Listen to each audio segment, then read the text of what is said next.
For those who are listening, this is part 6 of my under spiritual attack testimony. This is going to be a little bit more detailed than the last time I told about this, but I used to have a very bad addiction to cocaine. And it got to the point where I wasn't sharing anymore. I was being stingy with it, and I was essentially draining the bank account of the girl that I was with to fill my habit. And after about a year and a half, I even got pulled over once for speeding to my dealer's house once. And that was bad. I ended up choosing one day to go pick some up, do an 8-ball. And then later that day, I went back, got another 8-ball. And I did it all to myself. And I come back and I felt guilty. And one of the rituals that I would do after coming home after doing drugs, I'd go take a shower because I felt filthy.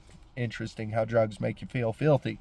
So I take a shower, go through my normal paranoia that I dealt with in the shower, which was really bad under the influence of hard drugs. But after I get out of the shower, I feel compelled to admit to my roommate and my girlfriend at the time that I had done a lot of drugs that day, and I just wanted to let them know that I was messed up.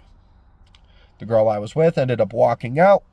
She never walked out. I was the one who walked out in anger, always. Well, she walks out. I follow her.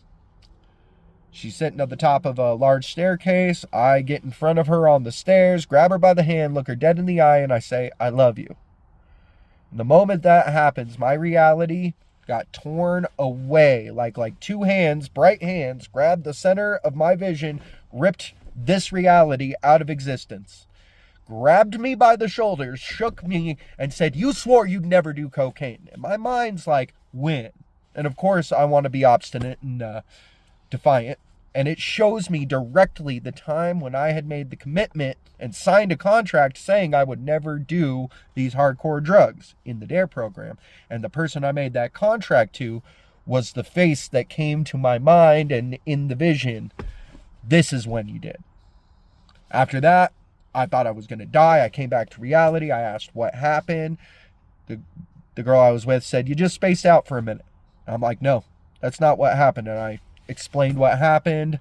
I ended up staying up all night, and I ended up working the next day in a labor job. So, crazy experience. One of the things that stopped me from drugs.